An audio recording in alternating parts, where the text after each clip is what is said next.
partage, on partage, on partage, on partage.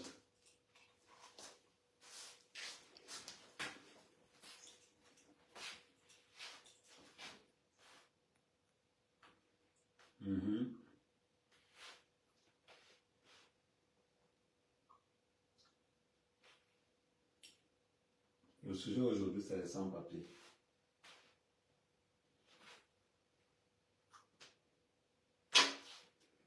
Aujourd'hui, le sujet, c'est les sans-papiers. Le gouvernement français offre 7 500 € pour dénoncer un sans-papier.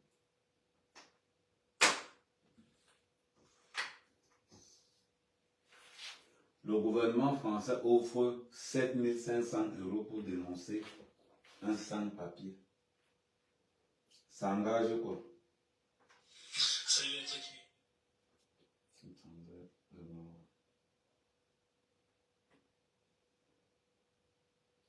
Le gouvernement français offre 7 500 € à tous ceux qui vont dénoncer un sans-papier. Pour ceux qui sont sur TikTok, vous pouvez partager. Pour ceux qui me regardent depuis la web TV, vous pouvez aussi partager. Tapoter, partager, tapoter, partager. Aujourd'hui, on va faire quelque chose de...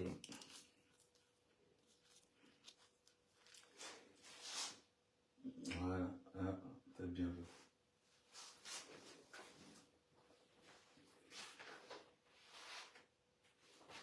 Un sans-papier, c'est quoi?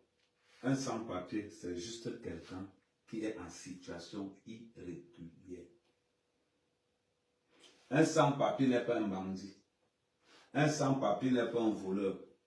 Un sans-papier communément appelé un boussailleur est juste quelqu'un qui est venu se chercher. Comparativement à tout ce qu'on peut bien penser.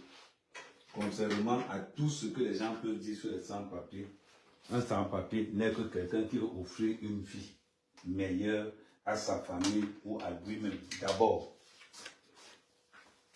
Ou à lui-même d'abord.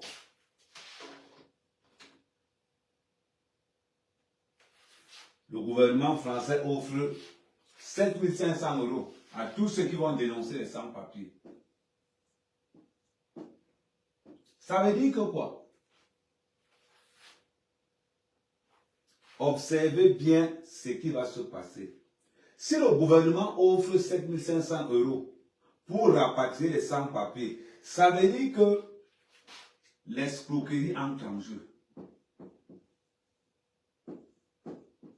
Ça veut dire qu'on aura affaire à une montée, à une grosse montée d'escroquerie.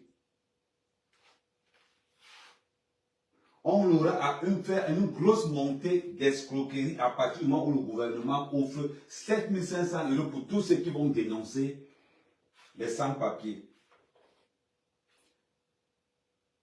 Vous allez regarder les vidéos que je fais ces jours-ci pour renforcer le moral des sans-papiers. Pour renforcer le moral des sans-papiers, je pose des vidéos pour leur dire que non, ne baissez pas la garde. C'est compliqué, mais ça peut se faire. Deuxièmement, avant de vous conseiller, vous les sans-papiers, je vais vous dire ce à quoi vous risquez. Je vais appeler chien, chien. Je vais appeler chat, chat. Chien, chien, chat, chat. Pour que tout le monde, que tu sois ivoirien, en tout cas, que tu sois de l'Afrique de l'Ouest ou de l'Afrique centrale, pour que tu puisses aussi bénéficier de tout ce que je vais te dire. Premièrement, pour être escroqué en France en tant que sans-papier, on va te proposer un asile politique. On va te proposer l'asile politique.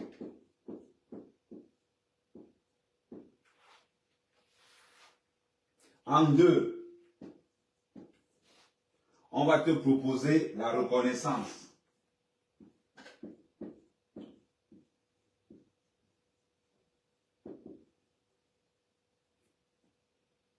En choix, on va te proposer le mariage.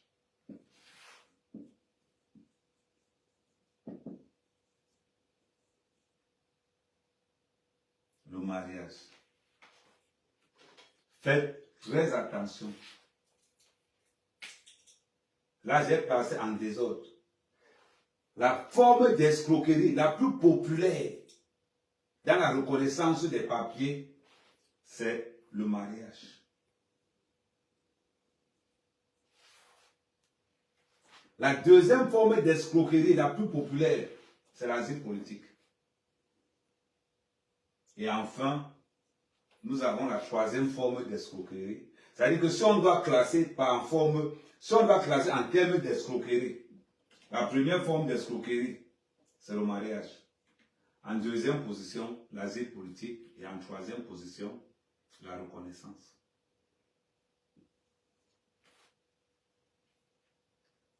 Nous allons commencer d'abord, avant de vous dire comment fonctionne un sans-papier, avant de vous conseiller, vous les sans-papiers, je dois d'abord vous informer de ce qui vous attend. Le fait que le gouvernement français propose 7 500 € pour dénoncer un sans-papier, ça veut dire que quoi? Ça veut dire que le taux d'escroquerie va augmenter.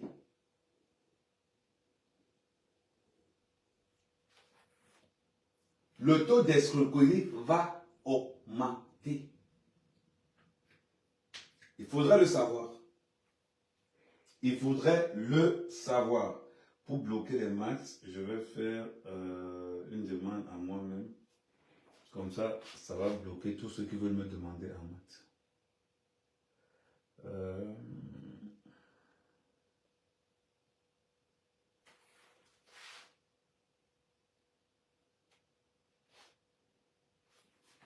Ok.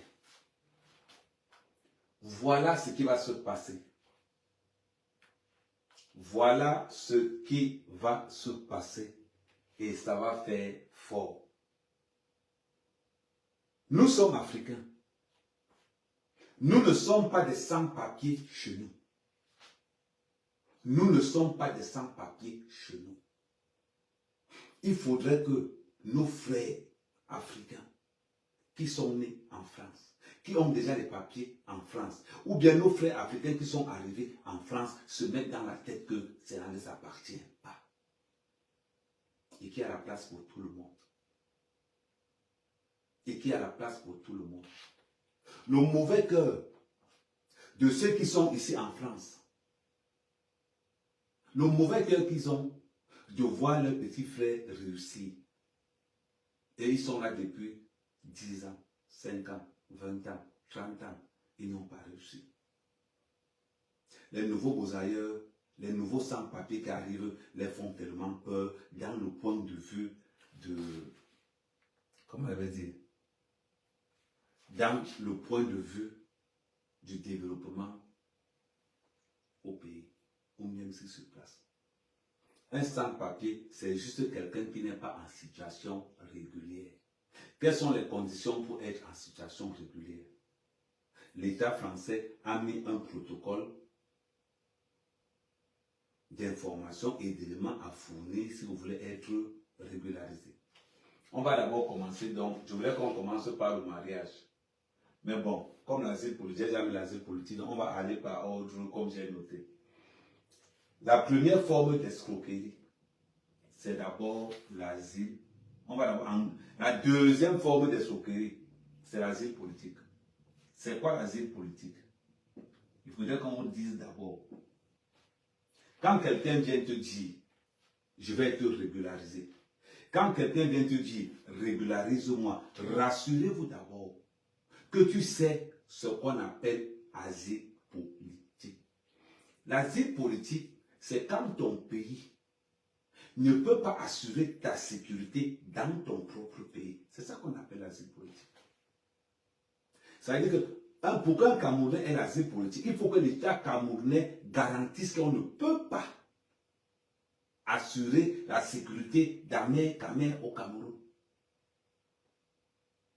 Il faut que l'État ivoirien dise que je ne peux pas assurer la sécurité d'un Ivoirien en Côte d'Ivoire. C'est là où tu demandes de l'asile politique. Ça veut dire que quoi? Ton pays peut être en guerre et tu n'as pas l'asile politique. Ton pays peut être en guerre et tu n'as pas l'asile politique. Parce que ton pays, malgré le fait que ton pays soit en guerre, il peut te protéger. Voilà pourquoi beaucoup de personnes, beaucoup parmi vous, qui demandez l'asile politique,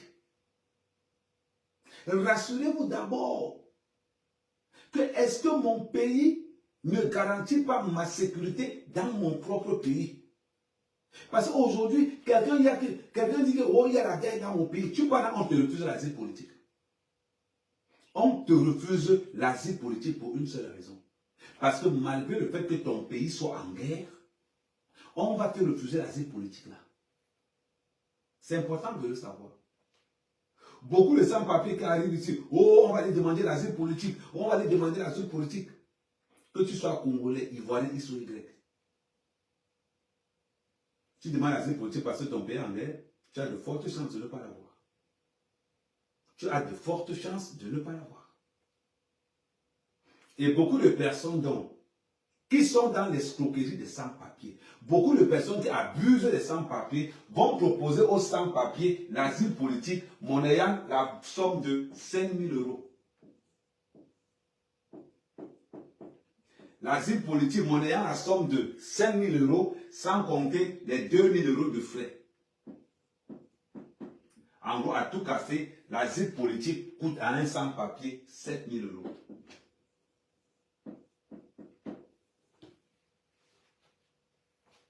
Et on va t'escroquer. Pourquoi on va t'escroquer?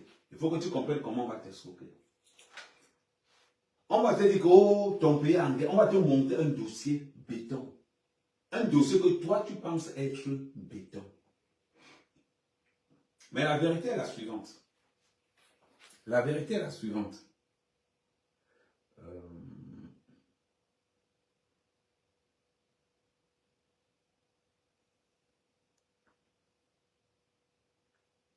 La vérité est la suivante. Tu ne contrôles pas ton dossier.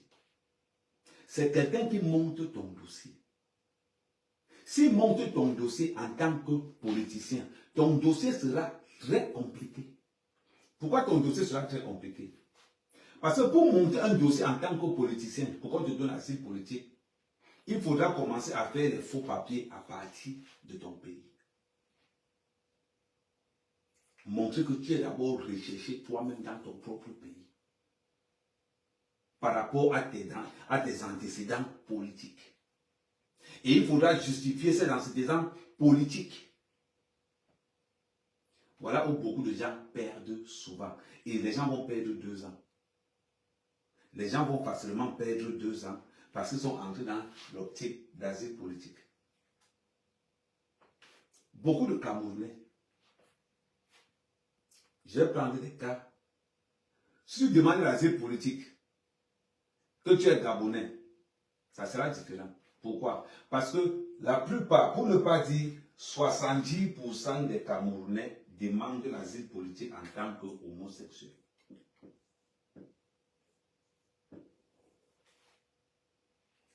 Il y a des pays, si tu es ivoirien, tu demandes l'asile politique en tant qu'homosexuel, tu n'auras pas. Les pays où on condamne l'homosexualité, ce sont les pays qu'on donne la plupart du temps l'asile politique. Donc il faut être prudent. Avant de demander l'asile politique en tant qu'homosexuel, rassure-toi d'abord que l'homosexuel est pénalisable dans ton pays. Rassure-toi que l'homosexuel est pénalisable dans ton pays. Au cas contraire, ne demande pas l'asile politique en tant qu'homosexuel. C'est important de le savoir. Si tu demandes l'asile politique en tant qu'homosexuel étant camerounais, tu as beaucoup plus de chances d'avoir l'asile politique qu'un Gabonais. Parce que les Gabonais ont dépénalisé l'homosexualité. C'est important. Donc quand quelqu'un vient te voir, et il te dit que, pardon, je n'ai pas les papiers, montre-moi un dossier d'asile politique, rassure-toi d'abord que le dossier d'asile politique qui va te monter correspond à quoi? Parce que ne pensez pas que vous êtes plus intelligent que la préfecture. Ceux qui montent un dossier d'asile politique, que tu es ambazonien, tu ne l'auras pas. Tu ne l'auras pas. Parce que le Cameroun garantit la sécurité des anglophones. Mais par contre, si tu montes ton dossier d'asile politique en tant qu'homosexuel, tu as 50% de chance de l'avoir. Et si ton gars est un gars qui est bon, tu l'auras. Il faudrait savoir pourquoi. Ça, c'est le cas de l'asile politique. Beaucoup vont vous arnaquer, vont vous prendre de l'argent en sachant que vous allez droit sur le mur, au mur. Vous allez heurter le mur en pleine foi. On parle de 7 000 €. L'argent que ton oncle a cotisé. L'argent que ta tante a cotisé. L'argent qu'un membre de la famille a cotisé et il prend 7 000 €, il te donne, tu prends les 7 000 €, tu entres dans un couloir de Ngunda, dans un couloir d'asile politique, on escroque ton argent là-bas. Actuellement, le taux d'escroc a augmenté. Le taux d'escroquerie a augmenté. Pourquoi? Parce que l'État français vient de proposer 7 500 € à tous ceux qui vont dénoncer les sans-papiers. Maintenant, il y a une règle à suivre. Il y a une règle à suivre. Et on va développer ces règles-là tout à l'heure. On continue dans un autre domaine. On va tomber par exemple sur le mariage. Le mariage, c'est la forme d'escroquerie la plus populaire. Le mariage, c'est la forme d'escroquerie la plus populaire. Puisqu'on va venir en détail dans chaque paramètre, donc je vais d'abord vous donner deux ou trois petites choses. Quand on vous montre le dossier du mariage, rappelez-vous d'abord quelque chose de très simple. Celui qui te trouve la femme que tu vas épouser, c'est lui qui a monté l'escroquerie. C'est le B.A.B.A. On appelle ça dans le langage commun le triangle. Celui qui te cherche, qui te trouve la femme que tu vas épouser, c'est celui-là qui a monté le dossier d'escroquerie. C'est important de le savoir. Parce que quand tu allais pour déposer tes dossiers, pendant que tu as des dossiers complets, la femme là va toujours te dire, tu vas t'en rendre compte qu'il y a un papier qui manque toujours. Et le dossier du mariage, le prix est simple. Le prix c'est 10 000 €.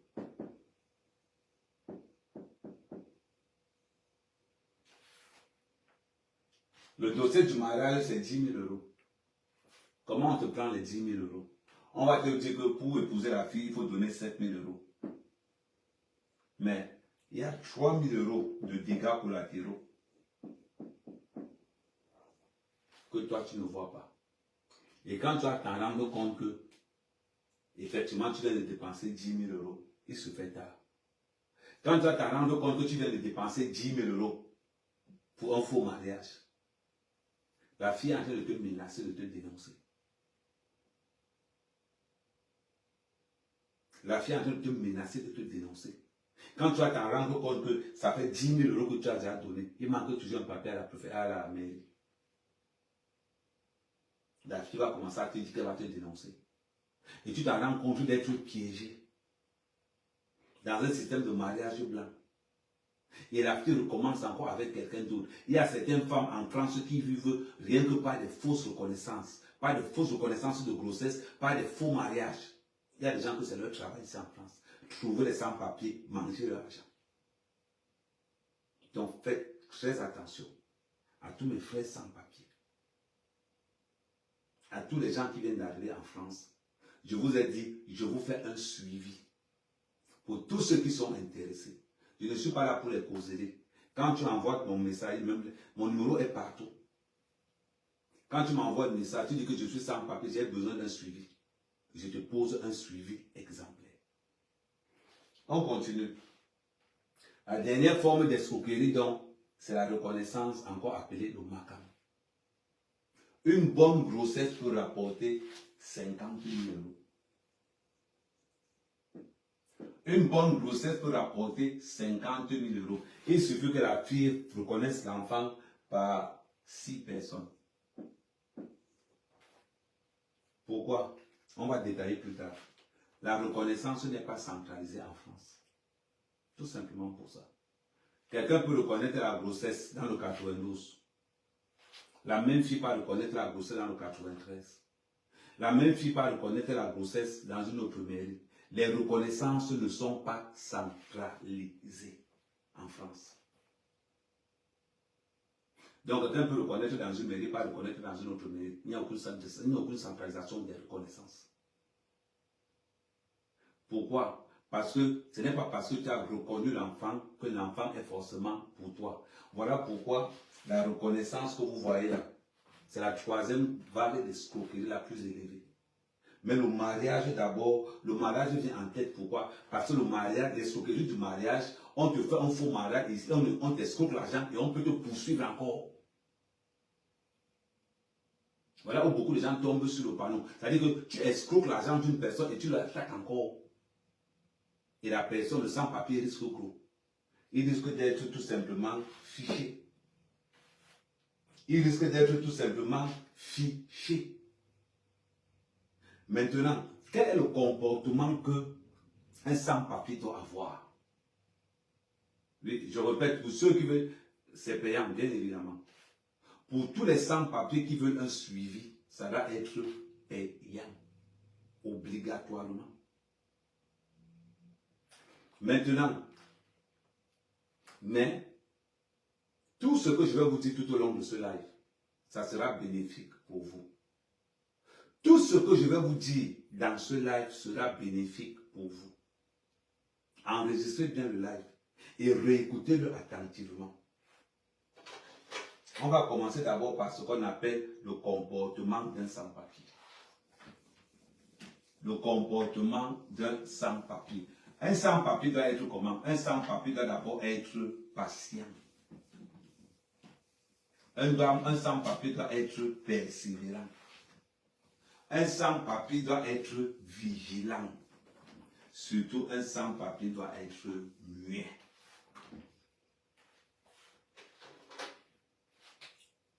Un sans-papier doit d'abord être muet.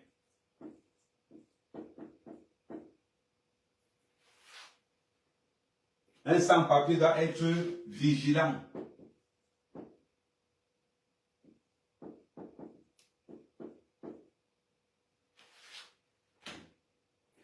Un sans-papier doit être attentif. Ouais, c'est vigilant. On va mettre tous les trucs. Attentif.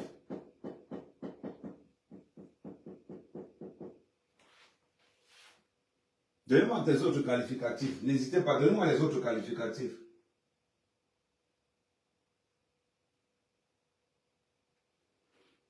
Un sans-papier doit être patient.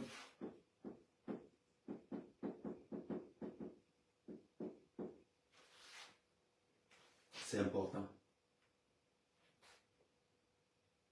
Ah, vigilant, ok, d'accord, merci.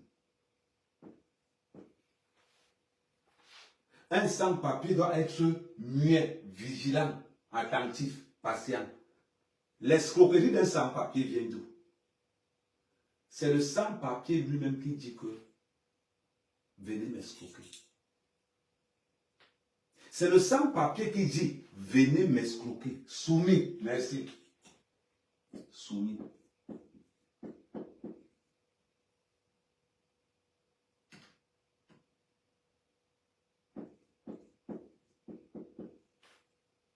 C'est le sans-papier qui dit venez m'escroquer avec la célèbre phrase trouve-moi une femme pour le mariage.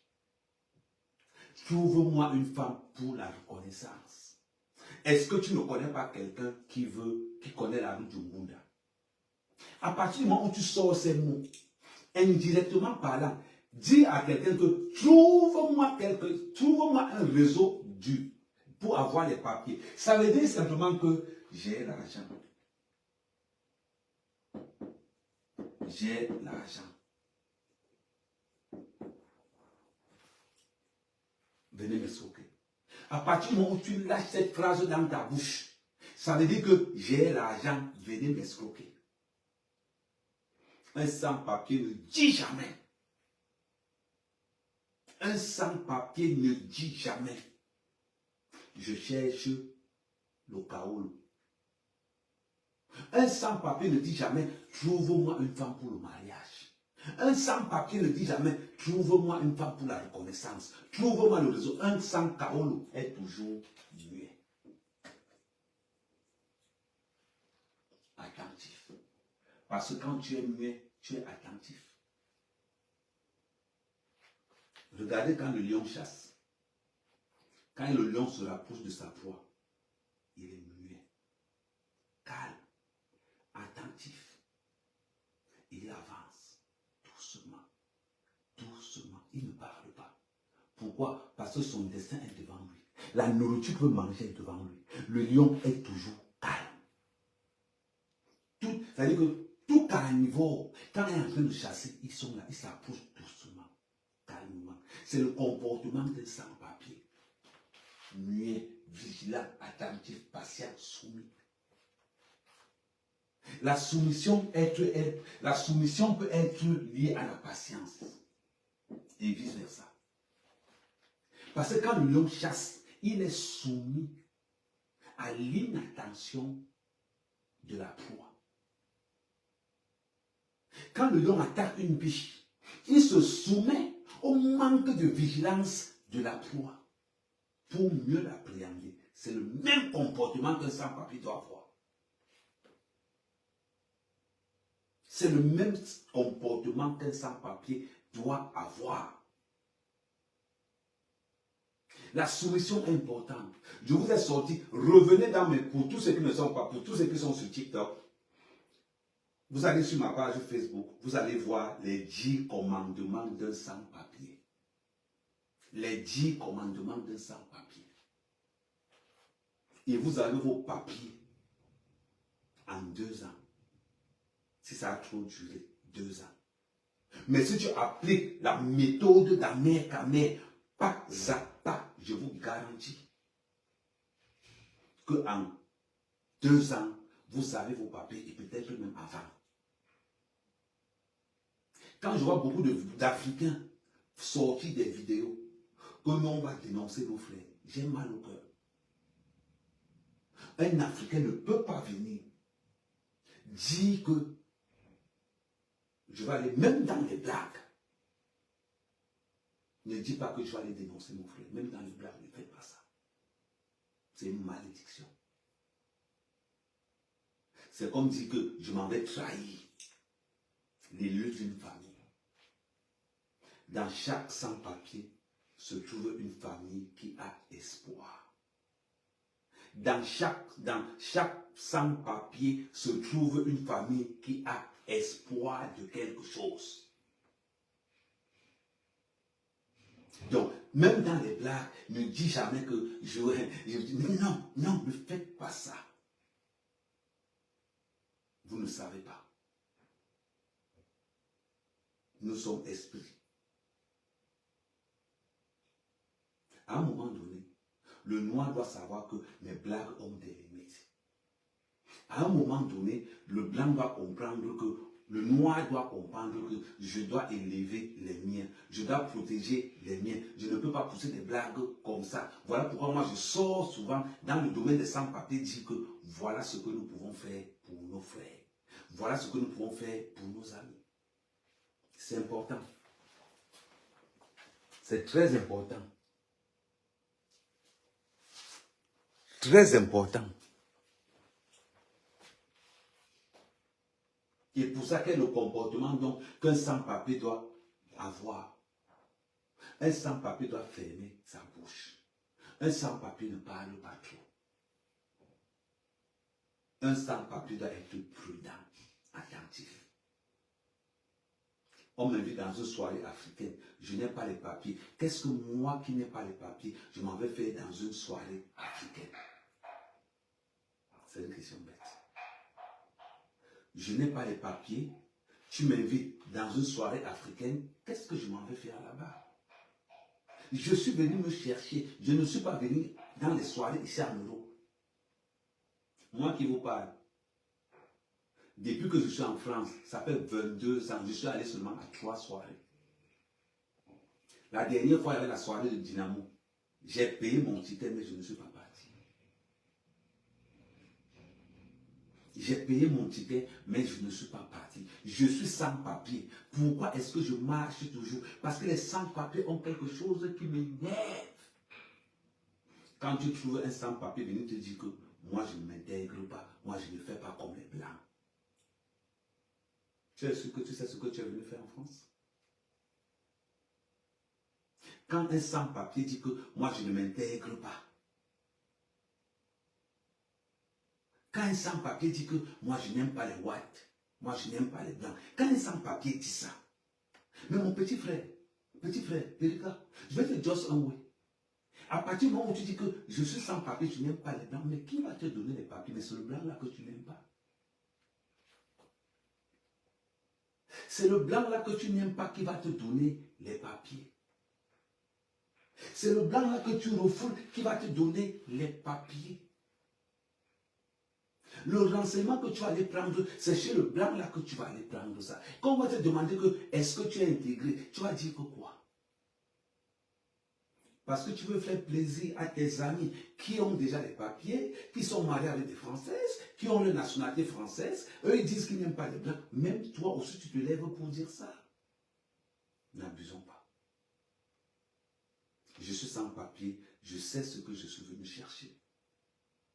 Je suis sans papier, je sais là où je vais aller. Pourquoi venir donc devant tout le monde afficher ma bétocologie intellectuelle? Pourquoi je peux venir devant tout le monde démontrer aux gens par A plus B mon niveau intellectuel très, très, très bas? Je suis un sans-papier. J'ai un défi à relever. J'ai mon objectif. C'est la règle de 3. Un sans-papier qui arrive doit d'abord chercher le travail, la chambre. Et vous allez toujours remarquer ça, et je le dis toujours, dans tous mes lives, je dis toujours, c'est la règle de 3. C'est la règle la plus simple. Le travail,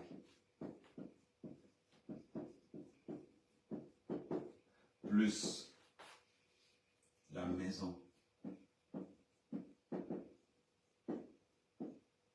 est égal au papier.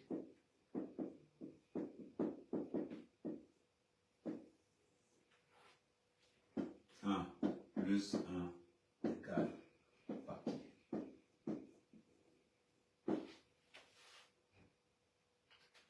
Le travail plus la maison te donne les papiers. Le travail plus la maison te donne les papiers. Pour qu'on puisse te donner le travail, tu dois être soumis.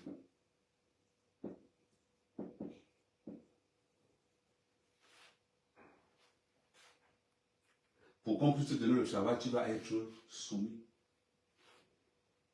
Pour être soumis, il faut être respectueux. Il faut être respectueux.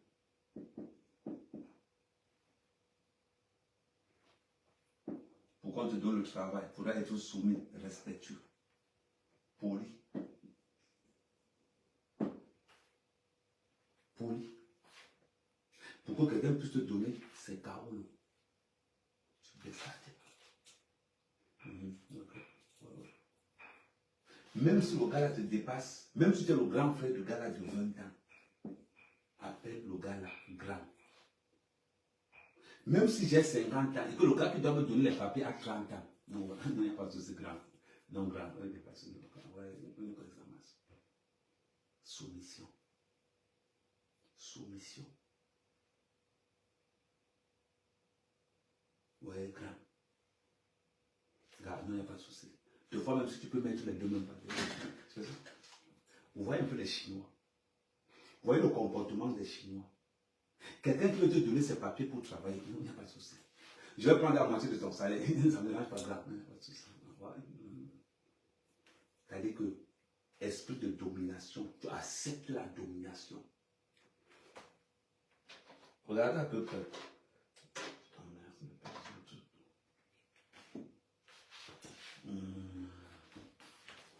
Regardez à peu près. Regardez.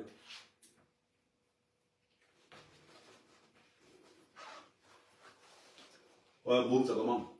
Ah, on m'a dit que le carreau là pour que je vienne au carré. Vous n'avez pas compris ce quoi?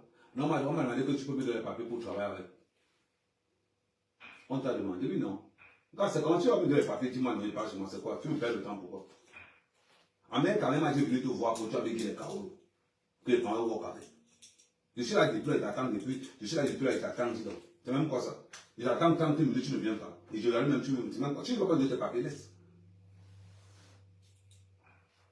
Et après, tu vas te lever pour aller dire que,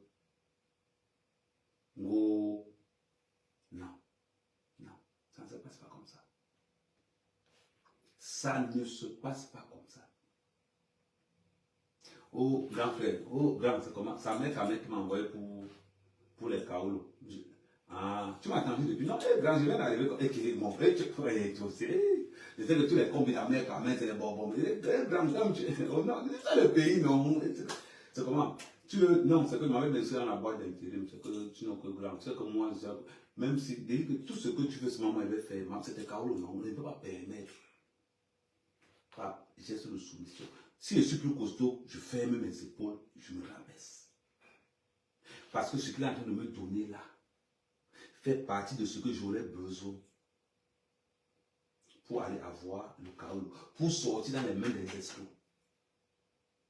Voilà pourquoi je me soumets entièrement à sa volonté. Beaucoup de personnes viennent souvent vous dire ceci. Mouf, il te prend combien? Il te prend 500 € par mois. Les gars sont mauvais, c'est donc petit. Donc tu travailles ses papiers et il te prend 500 € par mois. On te paye combien? 1500, il prend 500 € par mois. Mais, bon, dis donc, il ne sait pas plus quoi faire. C'est ça que tu vas suivre comme conseil. Tu gagnes 1000 €, tu gagnes 1500 €, il prend 500 € par mois parce que tu travailles ce carreau. Accepte. Accepte. Qu'on ne te mente pas, il faut accepter. L'acceptation de quelque chose fait de toi quelqu'un de fort. Tu travailles les papiers du gars là depuis 6 mois. Si tu laisses les papiers du gars là, tu seras fiché. C'est-à-dire que quand tu laisses les papiers du gars, le gars il est capable de te faire du sale. C'est ce que tu oublies. Donc quand quelqu'un vient te dire que moi je mets ces papiers, la personne ne sait pas ce qu'elle a entendu. Et regardez encore, les personnes qui conseillent toujours les sans-papiers, regardez leur situation. Ils ne sont pas, non, ils ne sont pas dans les trucs des papiers. Celui qui va te conseiller, toi le sans-papier, que ah, mouf, quitte ça. Vous allez regarder la plupart du temps, lui, il est français. Il a sa carte de 10 ans. Il a des enfants français. Il a une femme française. Mais il te conseille, toi qui n'as pas les papiers, de remettre les carreaux du gars à passer, de prendre 500 € par mois. Je vais vous dire quelque chose. Moi, quand je travaillais les papiers de quelqu'un, je faisais 2 mois.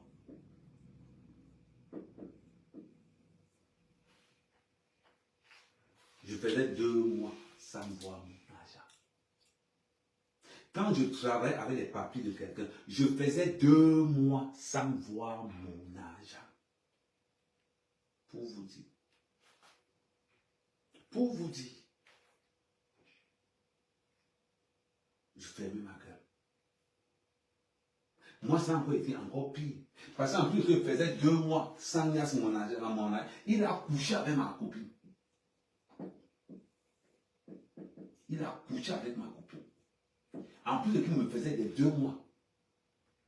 Au bout du 3e mois, il t'appelle, il te donne 400 €, 300 € comme ça. Tu vas parler fort. Tu ne peux pas.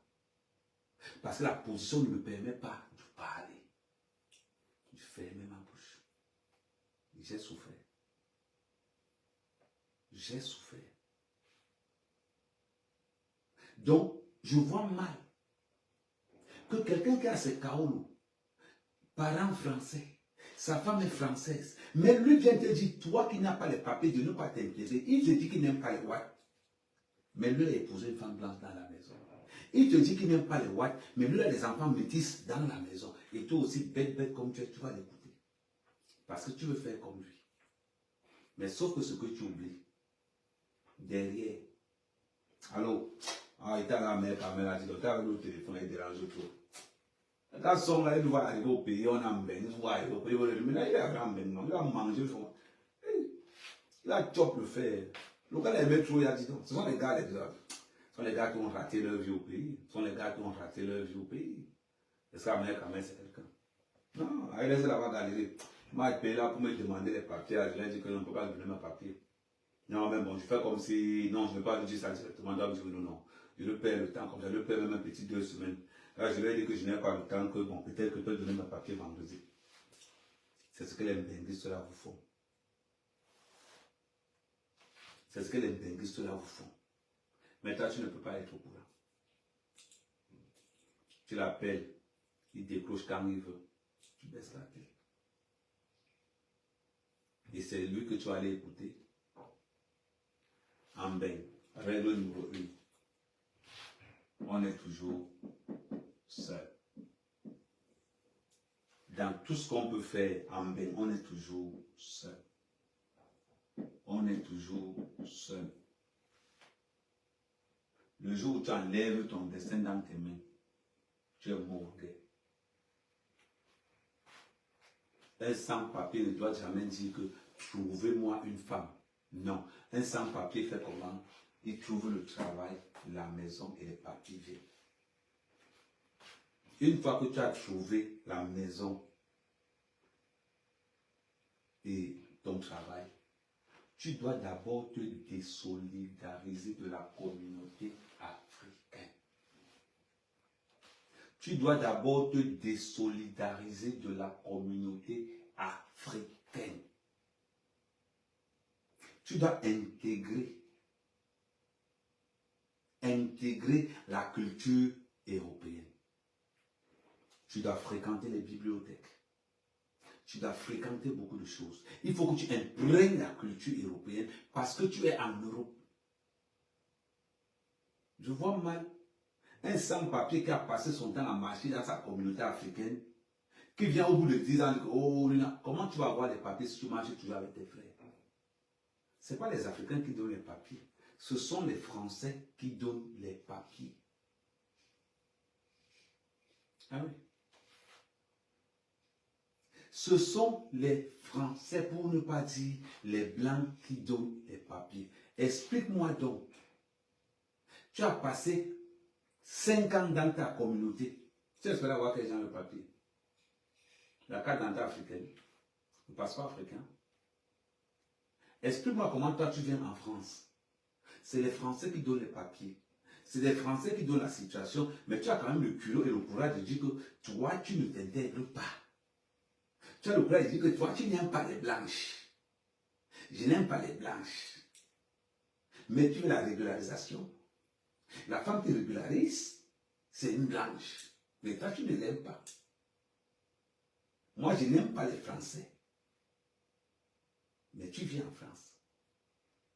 Moi, je n'aime pas la France, je n'aime pas les Français. Mais tu as quand même esquivé les requins au Maroc pour venir entrer ici. Moi, je n'aime pas la France, mais tu as quand même monté les faux dossiers au Cameroun pour venir en Europe.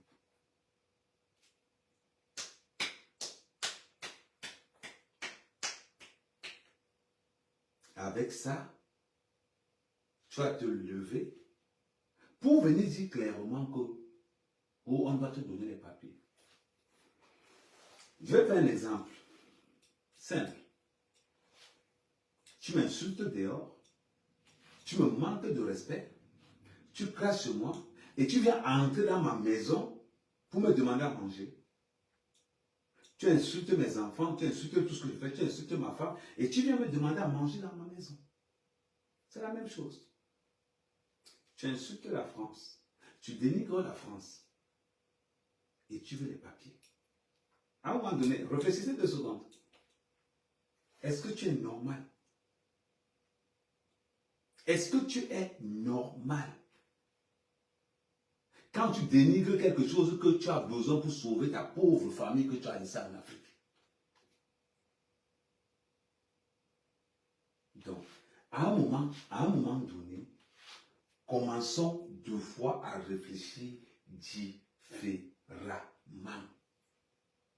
Je ne réfléchis pas en fonction de mon entourage. Parce que tout mon entourage, eux, ils ont les papiers, ils n'ont pas les mêmes problèmes que moi. Voilà pourquoi j'évite de dire que je n'ai pas les papiers. Ou bien j'évite de dire que trouve-moi une femme. Parce que beaucoup de gens font comment? Je vais vous expliquer ce que beaucoup de gens font. Il a le travail, il a la maison. Ce qu'il manque pour avoir les papiers, c'est un coaching.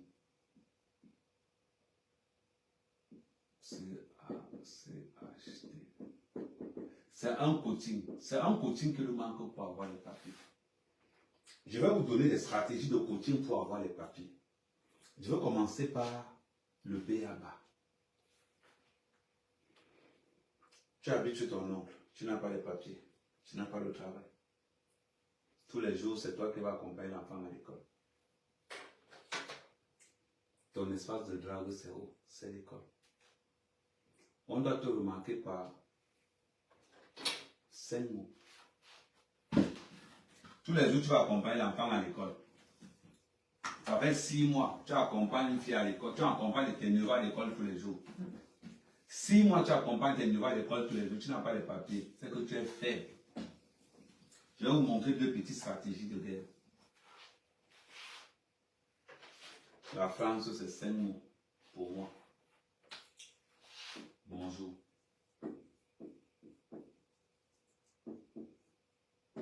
Bonsoir. S'il te plaît. Merci. Au revoir.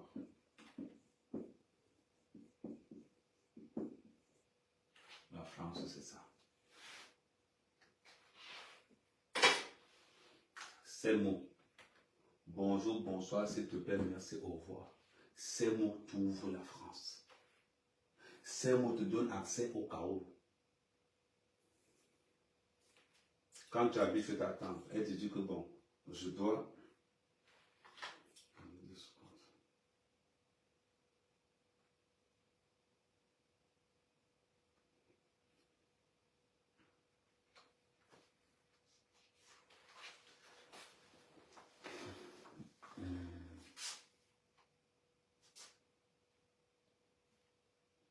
Attendez 2 secondes. On partage, on tapote, on partage, on tapote, on tapote, on partage. On tapote, on partage, on tapote, on partage, on tapote, on partage, on tapote, on partage. On tapote, on partage.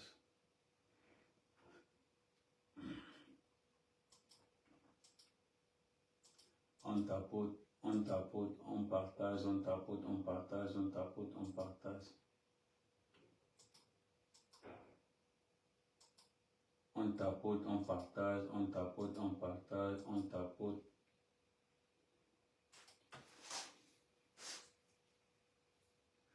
On tapote, on partage, on tapote, on partage, on tapote, on partage. On tapote, on partage. On tapote, on partage, on tapote, on partage. Voilà. On tapote, on partage, on tapote, on tapote, on partage. Voilà.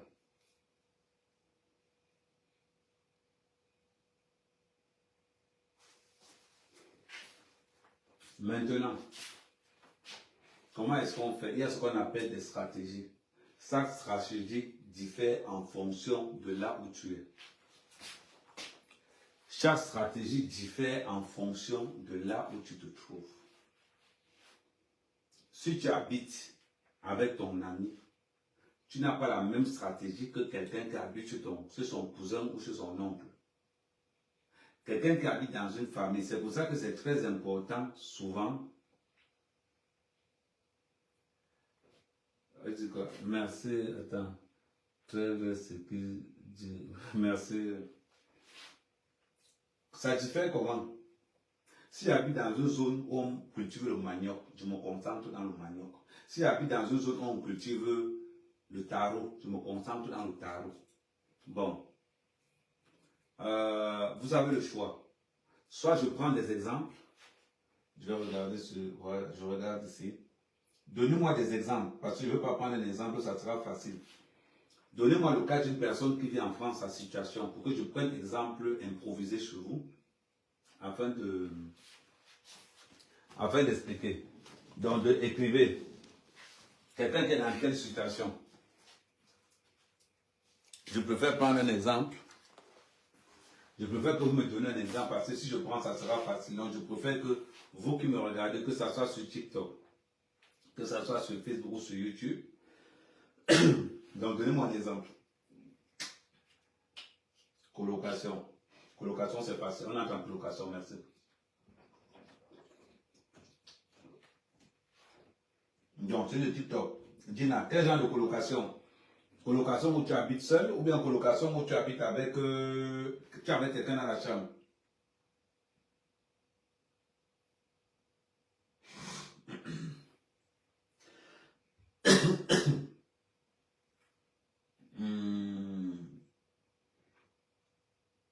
Bon, le frère a parlé de colocation. Gina a parlé de colocation sur TikTok. Bon, on va entrer dans la colocation de TikTok. Garçon ou femme?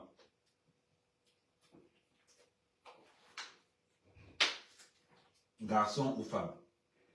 Bon, on va prendre deux garçons. Comme je suis un homme, on va prendre un garçon. Je vais voir. Attends, j'ai quelqu'un qui a envoyé une invitation. Attends, je vais voir.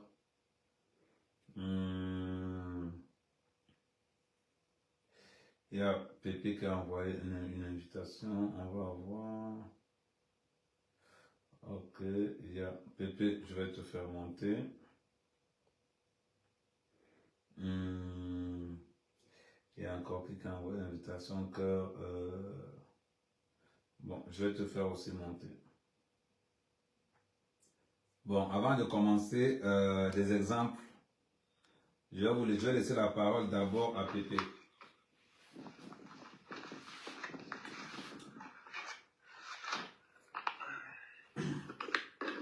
Pépé, je t'écoute.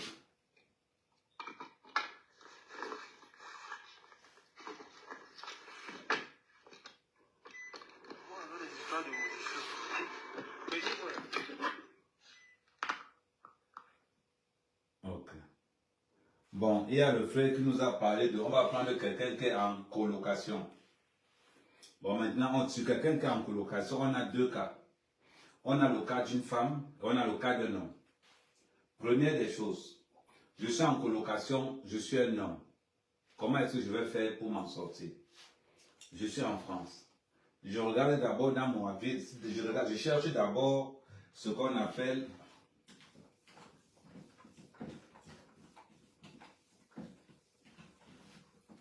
ce qu'on va appeler un foyer des jeunes travailleurs.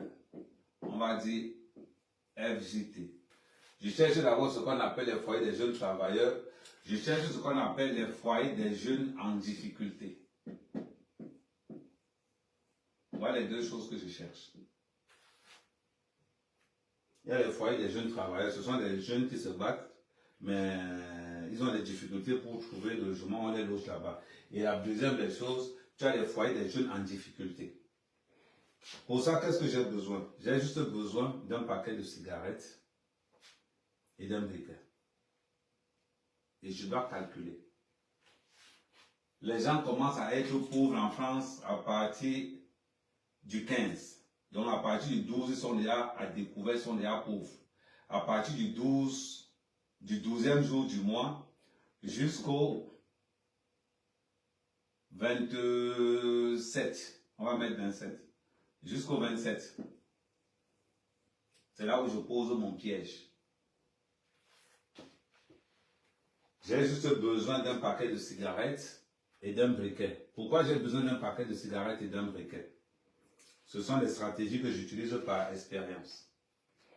La plupart des jeunes en difficulté, des jeunes filles en difficulté qui se trouvent dans les foyers, la plupart de ces femmes aiment fumer. Donc du coup, je vais utiliser deux techniques d'approche. Quand le lion chasse, on chasse avec un gibier qui est vieux ou qui est blessé. Le lion ne chasse jamais le gibier qui est en forme. Jamais. Observez le lion quand il chasse. Observez un carnivore quand il chasse. Il cherche les proies fragiles, les proies faciles. Les proies faciles, c'est les vieilles proies. Et c'est les petites proies jeunes là, c'est-à-dire que les petits jeunes là qui dandinent un peu là, c'est les gens là que les lions, les animaux cherchent. C'est plus facile à attaquer, c'est plus facile à massacrer. Je fais la même chose. Entre le foyer des jeunes travailleurs et le foyer des jeunes en difficulté, où est-ce que je vais gagner? Je prends le foyer des jeunes en difficulté. C'est là-bas où je vais mettre mon piège. Et j'installe mon piège à des moments précis. J'installe mon piège à partir du 12e jour du mois jusqu'au 27e jour, parce que c'est la zone où le foirage bat son plein. Tout simplement. C'est la zone où le foirage bat son plein, à partir du 12e jour jusqu'au 27. Et pour choisir mes cibles, je vais privilégier le foyer des jeunes filles en difficulté que le foyer des jeunes travailleurs. Vous voyez ce que je veux dire? Maintenant, quelle est la technique? J'ai déjà localisé le foyer. Dans ce foyer, on ne loge que les femmes, les jeunes filles en difficulté. Mon petit briquet là, ils sont toujours en manque de cigarettes. Ne vous inquiétez pas pour ça. Je localise d'abord la zone. Si elle arrête de à côté, si elle a que tu à côté. Je suis là, je sors le paquet de cigarettes de fume. Si dans le gars hésite pour venir, je le propose. Genre, je vais prendre un nom au hasard. Bon, Def. Je vais prendre le nom de Def. Je vais prendre le nom au hasard. Je vais prendre Def. Je vais dire, alors, salut, ça va? Tiens, voilà. Oh, elle se m'a fumé là. Elle travaille avec un paquet de cigarettes. Mais elle passe son temps à tasser tous les jours. Je crée déjà la conversation. Rien qu'avec mon paquet de cigarettes et mon briquet. Oui, ça va, t'habites où? Ah, t'es au foyer? Ah, ok, d'accord. Oh, moi aussi, j'étais au foyer. Moi aussi, j'ai fait le foyer depuis. Là, maintenant, j'ai fait le foyer depuis. Maintenant, je suis à une phase de ma vie où bon, je me suis quand même débrouillé pour essayer de... Je m'intéresse à elle. Pourquoi? Parce que toutes les femmes qui sont dans les foyers en difficulté ont un problème d'amour.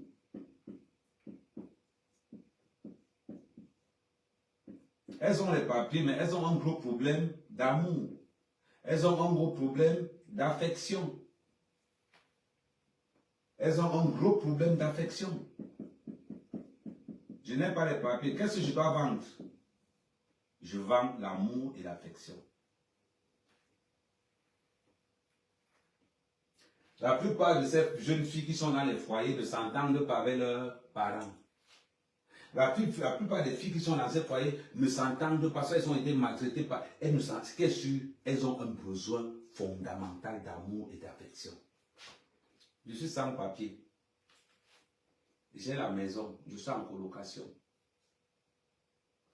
Au foyer, il y a un règlement au foyer. On entre au foyer, la dernière personne à entrer au foyer, c'est 19h. Certains foyers, même on entre, on dit à 18h. Et c'est un règlement là-bas. Qu'est-ce que je fais? Je m'intéresse à la personne. Je lui propose mon amour. Je lui propose la sécurité. Parce que ces gens-là, en plus de l'amour et de l'affection, elles ont beaucoup besoin de sécurité.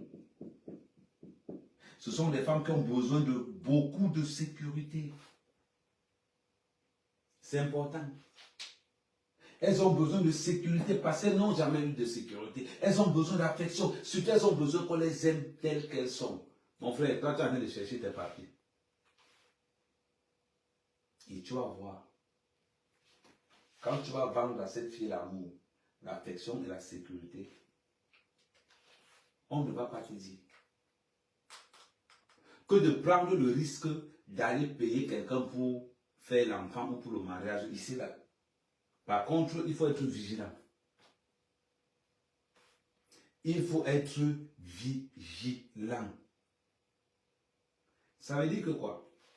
Si tu constates que la fille que tu dragues a l'implant, quitte de là. Si tu constates que la fille a l'implant, quitte de là. Parce que si la fille a l'implant, c'est le mariage qu'on te propose. Ça veut dire que si la fille a l'implant, il te reste une seule solution, c'est le mariage. Si la fille n'a pas d'implant, c'est deux solutions. Enfant plus mariage. Les gars forts font le jackpot.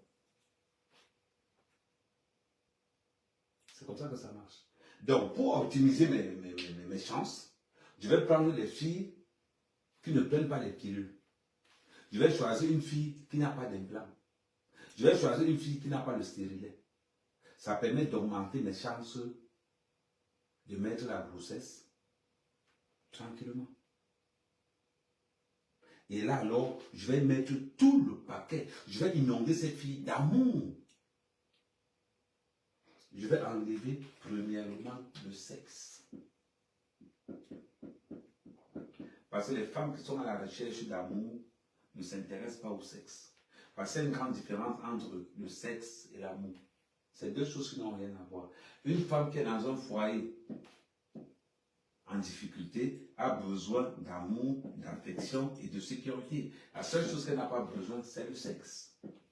C'est quand tu vas déclencher ces trois facteurs qu'on va te libérer le sexe. Parce que la sécurité que tu auras proposée, qu'elle aura vue en toi, fera qu'elle n'aura pas peur de tomber enceinte. La sécurité qu'elle aura vue en toi, l'affection et l'amour, fait qu'elle n'aura pas peur du mariage. Tu as tout ce qu'elle veut. Et tu vas t'en rendre compte qu'elle va commencer à te chercher, à t'harceler, tout simplement parce que tu es venu avec quelque chose qu'elle a besoin. Et tout ça va se passer où? Dans ta colocation.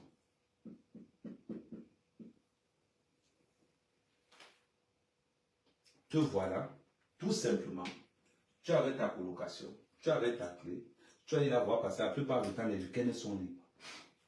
Ça veut dire que quoi? Tu as envie d'aller, comment ça va? On va prendre encore une autre, comment ça va, Rennes? Ça va, Rennes, oui. De toute façon, tu fais quoi ce week-end? On était là. Bon, si tu veux, je t'invite ce week-end, il n'y a pas de souci. On va se balader, on va faire genre. Et surtout, tu t'intègres.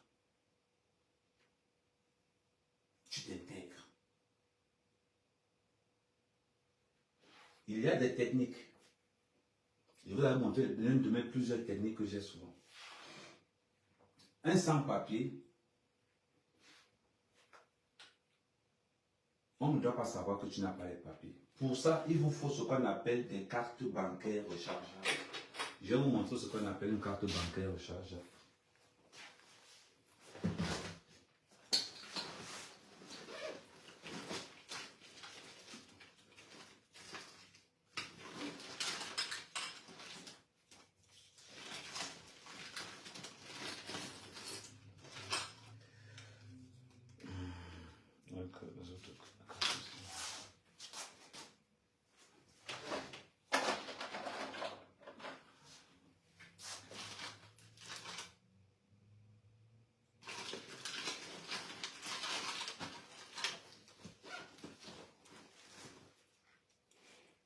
Je vais vous montrer ce qu'on appelle une carte bancaire rechargeable.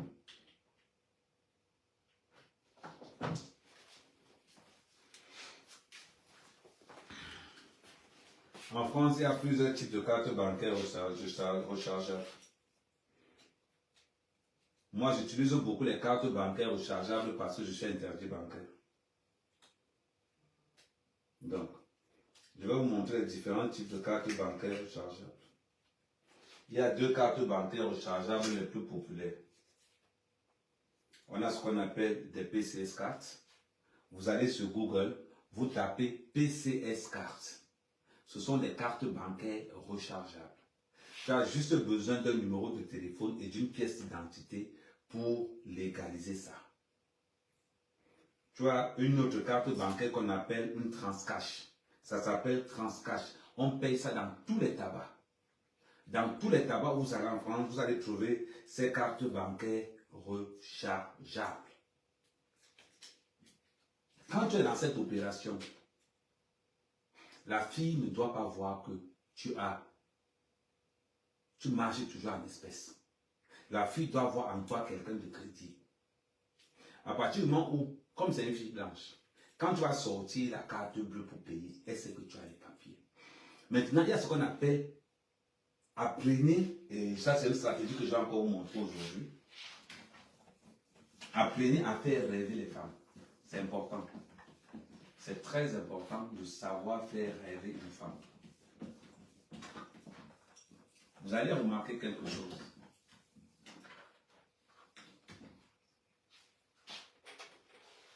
Les femmes détestent les menteurs.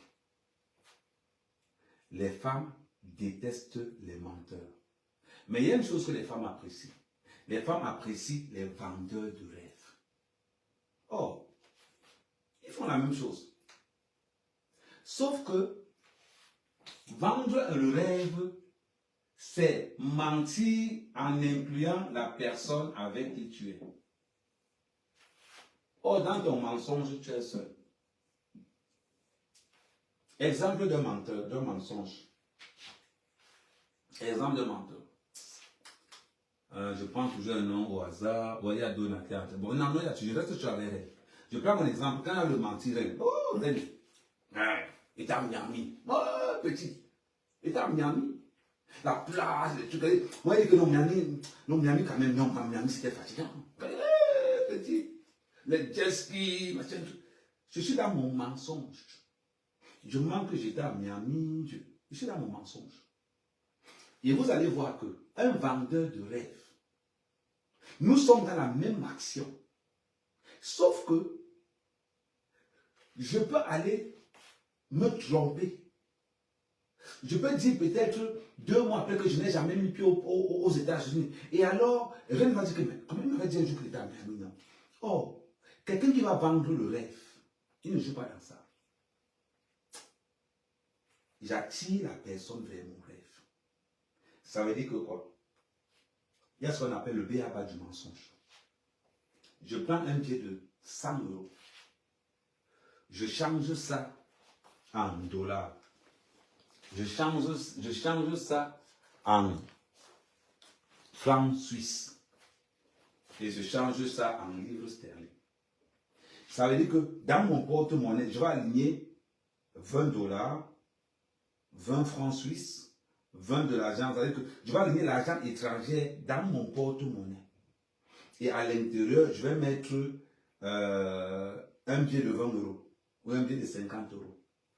Je dois ouvrir mon porte-monnaie expressément pour que Régine, qui est ma copine, jette son œil à l'intérieur et puisse m'interroger que tu as les dollars américains dans ton portefeuille, parce qu'elle n'a pas l'habitude de voir ça. Elle n'a pas l'habitude de fréquenter quelqu'un qui a les monnaies de 3 pays dans son boutique. Ça veut dire que quoi? Ça veut dire que j'ai déjà les papiers. Ça veut dire que je suis un voyageur. Je n'étais pas dit que je me disais, non, c'est toi-même qui as imaginé dans ta tête que j'ai les papiers, parce que tu m'as vu avec les dollars, parce que tu m'as vu avec une carte bleue, tu comprends que j'ai les papiers.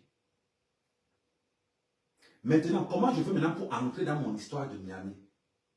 Quand Régine va faire l'erreur de me poser la question, tu as les dollars, ma chérie, tu sais, quand je vais t'amener à Miami, tu verras comment c'est cool. Je viens de prendre Régine, je mets Régine dans mon mensonge. Et on est à 2 dans le mensonge. Parce que Miami, c'est les plages, Miami. C'est-à-dire que des fois, quand je vois Miami, je dis que non, je travaille l'argent pour nous. Je veux ton bonheur. Mon bonheur passe dans tes yeux. Donc, il est inadmissible que tu es allé aux États-Unis. Ah non, tu n'es jamais allé aux États-Unis. Mais peut-être quand je te regarde comme ça, tu ressembles à quelqu'un qui voit. Moi, je te dis. Ah ouais. Ok, bon, ce qu'on va faire, tu vois, on va se fixer des objectifs. Quand on sera à l'aise, on ira aux États-Unis. Franchement, je vais t'amener à Miami. Je suis là dans Miami avec Langa. Elle se voit aussi à Miami avec moi. Oh, c'est le mensonge que ça a allumé là. On a deux. Elle va m'aimer parce que je l'ai mis dans mon mensonge. J'ai pris la petite, je l'ai mis dans mon mensonge. Et c'est ça. Vous voyez la différence entre un menteur et un vendeur de rêves? C'est la même chose. Sauf qu'une femme va aimer, va donner son cœur à un vendeur de rêves.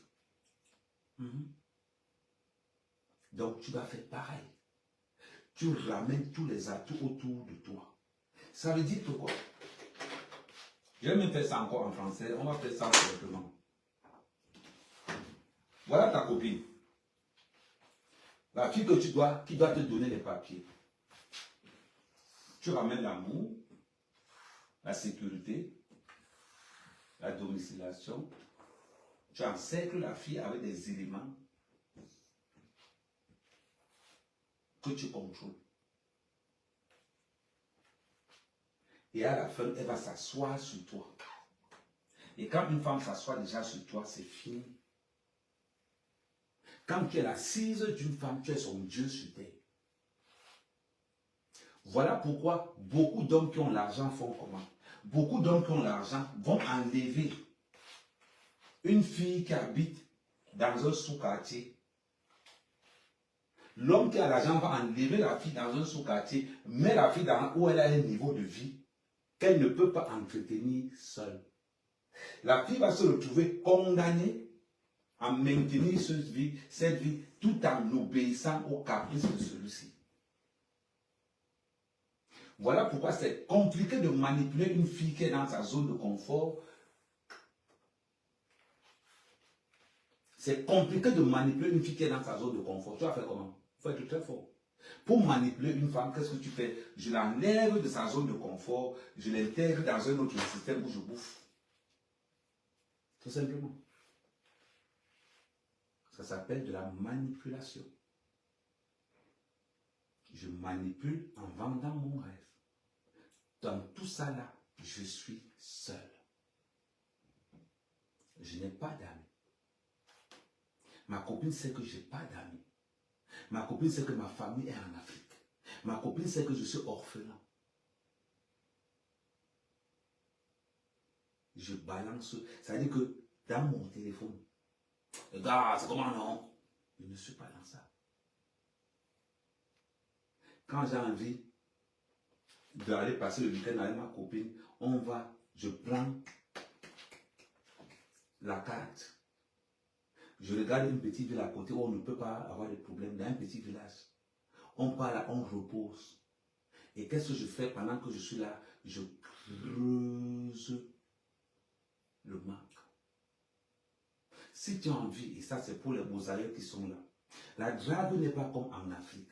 En France, si tu veux contrôler une femme qui va te donner les papiers, elle doit être prisonnière de tes sentiments. Elle doit être prisonnière de ton manque. Elle doit être prisonnière de tout. Mais pour qu'elle soit prisonnière de tout, tu dois l'offrir ton temps à 100%. Elle a besoin de quelque chose, tu es là. Elle veut penser à quelque chose, tu es là. C'est comme quand tu vends la drogue. Qu'est-ce qui se passe quand tu vends la drogue? Les meilleurs hommes d'affaires dans le monde entier, ce sont les dealers. Si vous voulez réussir dans les affaires, regardez comment les dealers fonctionnent. Qu'est-ce qui se passe au départ? Il te vend la drogue moins chère. Une fois que tu es accro, qu'est-ce que le dealer fait? Il augmente la drogue. Il triple même le prix. Une fois que le dealer a triplé le prix, tu deviens accro. Et qu'est-ce qui va se passer quand tu es accro? Tu iras voler pour ça. Il sait que tu ne peux aller nulle part. En amour, c'est pareil. Si tu veux contrôler une femme, virgule, tu dois l'offrir tout ton temps. Tout ton temps. De telle manière qu'elle se sente reine. Tu l'encercles complètement en évacuant tout son entourage. Il faut qu'elle se sente reine. Une fois que tu vas la gangréner comme tu as fait là, qu'est-ce qui va se passer? Le jour où tu pars, le jour où tu quittes, ton téléphone va sonner que tous les jours. C'est dans ce moment, alors que tu profites, tu doses l'enfant. Tu lui proposes le mariage, elle va accepter. L'enfant, elle va accepter. Tout ce que tu peux dire, elle va accepter. Pourquoi? Parce que tu es son Dieu. Donc, à vous les sans-papiers, le fonctionnement de la femme en Europe n'est pas le même fonctionnement que la femme en Afrique. Ici, si tu veux faire d'une femme ce que tu veux, tu dois d'abord être son esclave. D'abord lui consacrer ton temps. C'est important. C'est très important qu'on ne vous mente pas. Ce que je suis en train de vous dire, les gens ne vous le diront pas. On ne drague pas la femme africaine comme on drague la femme européenne. Tapoter, tapoter, tapoter. Les gars, on est en train de tourner à 50, on n'a même pas encore fait 20 cas de tapotage. Et pourtant qu'à l'heure actuelle, on devait être à plusieurs cas de tapotage. Dans les cas, on tapote, on tapote, on tapote, on tapote, on tapote, on tapote, on tapote. On tapote la famille, on tapote, s'il vous plaît.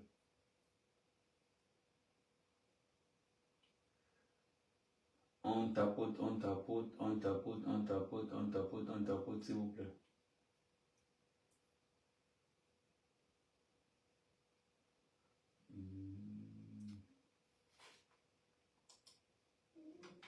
Voilà, voilà, voilà. On tapote, s'il vous plaît. Donc c'est important. À tous ces sans-papiers, on ne drague pas une femme en France, en Europe, comme on drague une femme en Afrique. Celui qui a les papiers ne peut pas draguer une femme de la même manière que celui qui a les papiers. Tu ne peux pas. Pour draguer une femme, quand on n'a pas les papiers, ce ne sont pas les mêmes stratégies qu'on va élaborer. Quand on n'a pas les papiers et qu'on veut draguer une femme, on crée d'abord le manque. L'amour, c'est comme le business. Tu crées l'offre et la demande. Tu crées l'offre et la demande. Et tu ne peux, et ça ne peut marcher que si et seulement si.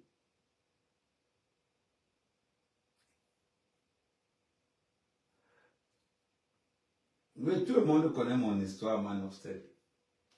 Et c'est le résumé de mon histoire, moi, de sans-papiers en France, que je peux aujourd'hui me permettre de conseiller des gens. Parce que tous ces gars que j'ai conseillés, moi, à moi tout seul, j'ai donné plus de 100 papiers aux gens ici.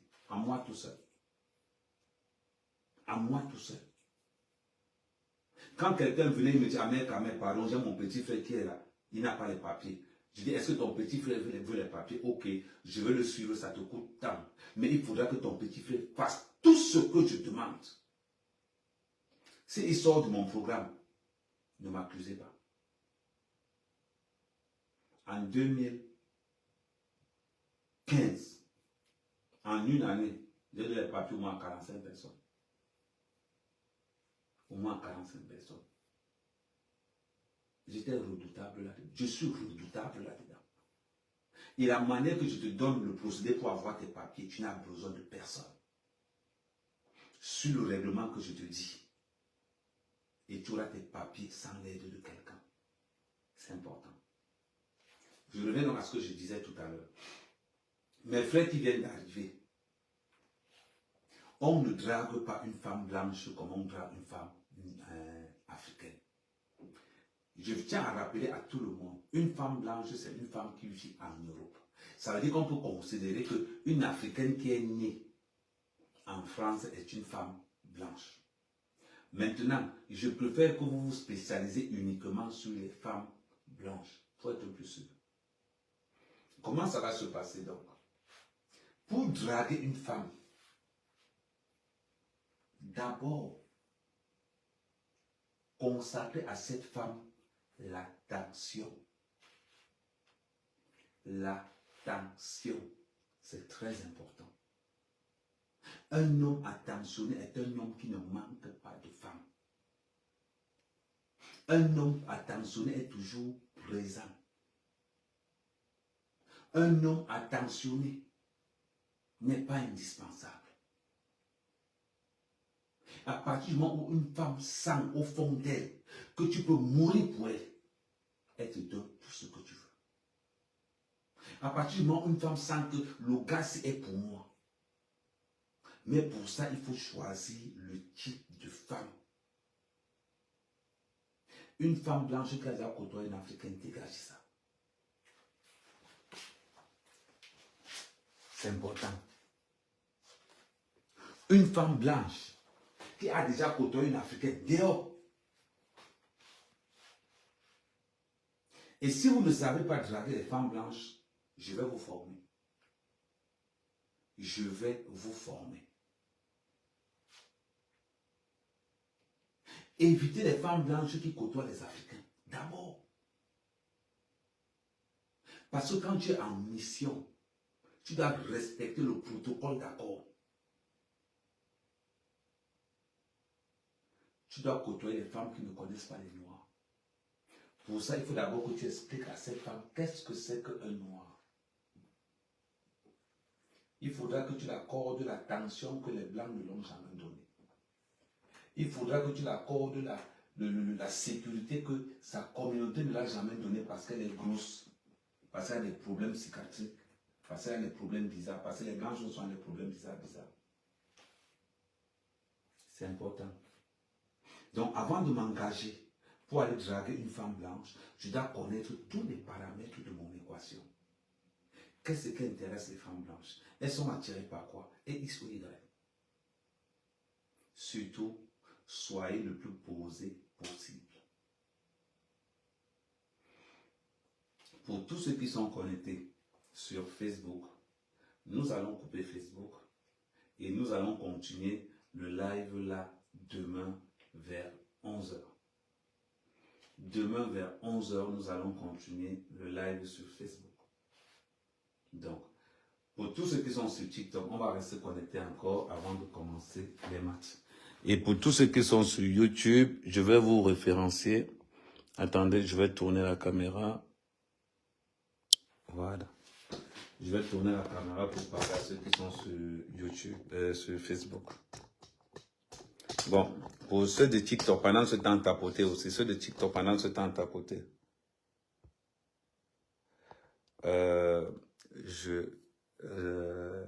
Oui, ça m'arrive de faire des erreurs en français. Critique-moi quand je parle bassa, je vais te comprendre.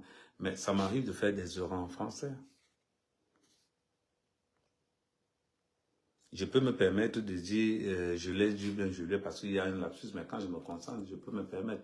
Donc, j'étais en train de dire dans tous ceux qui sont connectés sur Facebook, demain, on va continuer d'éveiller